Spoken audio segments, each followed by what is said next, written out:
নমস্কার, welcome back to my channel pops magic. আজ একটি নাস্তার রেসিপি নিয়ে চলে এসেছি। এটাকে আলুর খাস্তা কচুরিও বলতে পারেন। একদম পুরে ঠাসা। নাম শুনেই বুঝতে পারছেন রেসিপির মেইন ইনগ্রেডিয়েন্ট ময়দা আর আলু, যেটা সবসময় আমাদের রান্নাঘরে হাতের কাছেই থাকে।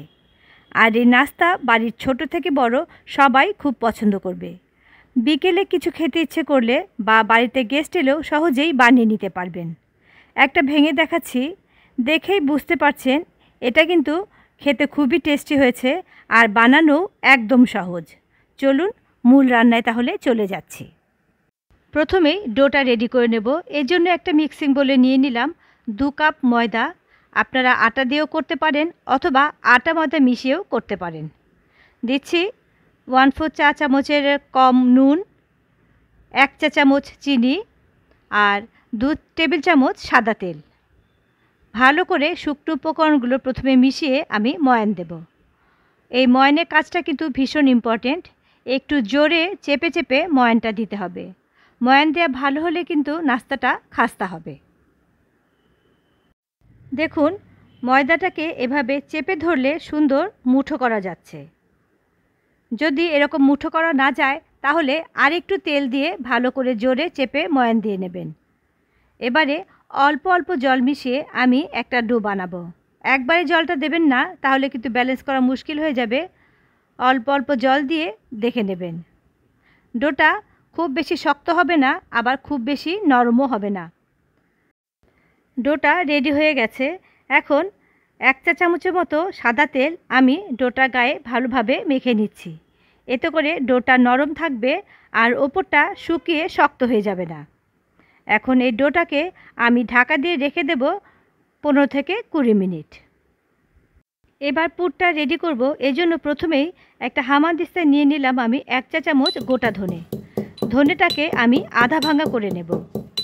এতে করে খুব সুন্দর একটা ফ্লেভার আসবে পুরের ভেতর থেকে, যেটা শুধুমাত্র ধনের গুঁড়ো ব্যবহার করলে কিন্তু হতো না। দেখুন, এরকম আধা ভাঙা করে নিয়েছি। আর এখানে কিছু সেদ্ধ আলু আমি এরকম গ্রেটার সাহায্যে গ্রেট করে নিচ্ছি। এতে করে খুব মিহি করে আলুগুলো গ্রেট হয়। তবে চাইলে আপনারা হাত দিয়েও ভালো করে ম্যাশ করে নিতে পারেন। গ্যাসে একটা কড়াই বসিয়ে আমি 1 টেবিল চামচ সাদা তেল দিয়ে দিলাম। এটুক তেলেই পুরটা রেডি হয়ে যাবে। তেল গরম হয়ে গেছে, দিয়ে দিচ্ছি 1/4 চা চামচ হিং, 3-4টে কাঁচা লঙ্কা কুচি, 1/2 চা চামচ আদা বাটা আর ক্রাশ করা ধনে পুরোটাই দিয়ে দিলাম। লো ফ্লেমে এই মশলাগুলোকে আমি ভেজে নেব। এখন সেই সেদ্ধ আলুগুলো দিয়ে দিলাম। দিয়ে দিচ্ছি কিছু সেদ্ধ মটরশুঁটি, স্বাদ মতো নুন, সামান্য হলুদ, 1/4 চা চামচ ধনের গুঁড়ো, 1/4 চা চামচ ভাজা জিরের গুঁড়ো, 1/4 চা চামচ গরম মশলার গুঁড়ো। ব্যাস, সব কিছুকে এখন মিডিয়াম ফ্লেমে কষাতে হবে। এই আলু পুরটা এমনি খেতে এত টেস্ট হয় যে এটা আপনারা চাইলে আলু পরোটার ভেতরে পুর হিসেবেও দিতে পারেন অথবা স্যান্ডউইচের ভেতরে পুর হিসেবে এটাকে ব্যবহার করতে পারেন। ভালো মতো কষানো হয়ে গেছে। সবশেষে অল্প ধনেপাতা কুচি দিয়ে দিলাম। আবারও ভালো করে সব কিছু মিশিয়ে নেব। আর এই ক্রাশড ধনেটা ব্যবহার করার ফলে পুরের টেস্টটা কিন্তু সত্যি খুবই ভালো হয়েছে।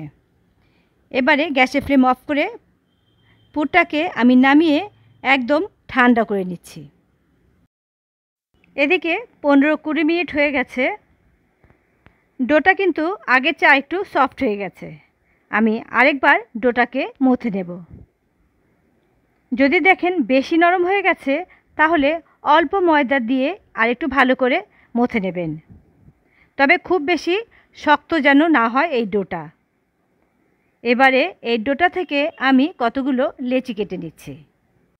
ডো যদি বেশি শক্ত হয় তাহলে কিন্তু পুর বেরিয়ে যাবে।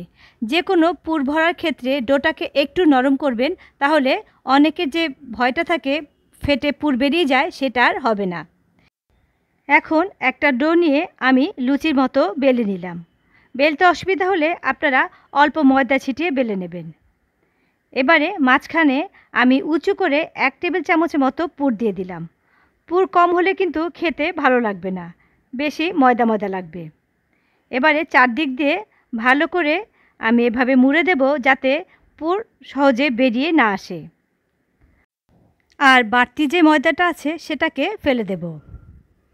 তারপর মুখটাকে খুব ভালো করে লাগিয়ে দিতে হবে এরকম করে, যাতে ভাজার সময় পুরটা বেরিয়ে না আসে। এবারে আর বেলার প্রয়োজন নেই, হালকা হাতে এভাবে চেপে চেপে আমি একটু চ্যাপ্টা করে দিচ্ছি। বেশ সুন্দর একটা কচুরির শেপ চলে এলো। এভাবে সবগুলোকে এবার রেডি করে নেব। ভাজার জন্য গ্যাসে একটা ফ্রাই প্যান বসিয়ে বেশ কিছুটা সাদা তেল দিয়ে দিলাম।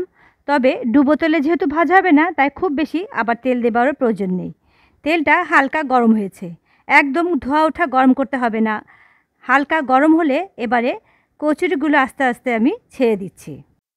যে কয়টা আপনার প্যানে ধরে বা কড়াইতে ধরে সে কয়টাই দেবেন, আর দেওয়ার সাথে সাথে কোনো রকম নাড়াচাড়া করবেন না। আমি ওপর দিয়ে এরকম গরম তেল চামচের সাহায্যে দিয়ে দিচ্ছি। এতে করে কচুরিগুলো দেখুন আস্তে আস্তে ফুলে উঠছে। মিডিয়াম অথবা মিডিয়াম টু লো ফ্লেমে এগুলোকে ভাজতে হবে, তা না হলে কিন্তু ভেতরে কাঁচা থেকে যাবে। হাই ফ্লেমে ভাজলে বাইরের দিকটা তাড়াতাড়ি রং চলে আসবে, কিন্তু ভেতরে কাঁচা থাকবে। নিচের দিকটা হয়ে গেছে, আস্তে আস্তে উল্টে দিচ্ছি। আর দেখুন কচুরিগুলো কিন্তু ফুলে অনেকটাই বড় হয়ে গেছে। এভাবে উল্টে পাল্টে আমি দুটো সাইডই হালকা লাল করে ভেজে নেব। কচুরিগুলো এখন ভাজা হয়ে গেছে, এর চার কড়া করে ভাজছি না। যতটা সম্ভব তেল ঝরিয়ে এবারে এগুলোকে নামিয়ে নেব, আর বাকিগুলো একইভাবে এখন ভেজে তুলব। আর এরই সাথে রেডি হয়ে গেল আলুর খাস্তা কচুরি। ভাজার অনেকক্ষণ পরেও এই কচুরিগুলো একই রকম ফুলকো আর মচমচে থাকবে। আশা করছি আজকের রেসিপি আপনাদের ভালো লেগেছে। রেসিপি ভালো লাগলে লাইক এবং কমেন্ট করবেন, আর আমার চ্যানেলটি সাবস্ক্রাইব করে আমার পাশে থাকবেন।